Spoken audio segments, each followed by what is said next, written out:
Welcome to the last breakfast. Please enjoy the video. You begin by opening Excel and building a concise template so reports are consistent. Add ID, summary, steps, expected, actual, severity, and assigned fields now.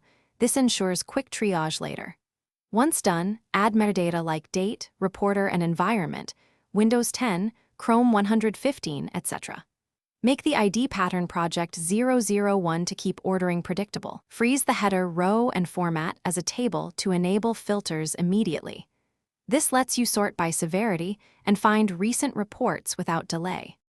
You now capture the bug details precisely so developers can reproduce it. Start with a one-line summary, then add numbered reproduction steps in the steps cell. Clarity here saves hours. Enter expected versus actual results and include a screenshot file path or thumbnail link so context is immediate. Use data validation for severity and priority to avoid typos and apply conditional formatting to highlight critical bugs. Once done, sort and filter to group related issues and assign ownership for parallel fixes. You wrap up by making the report actionable and traceable. Set status values like new, in progress, fixed, and verified, and update the owner and date fields as work progresses. Export filtered views to CSV or PDF for the bug tracker or stakeholders, and maintain a changelog column for each fix iteration.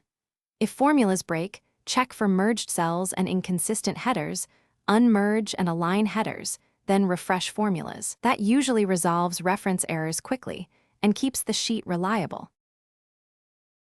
Thanks for watching. If this was helpful, leave a like and consider subscribing. See you next time.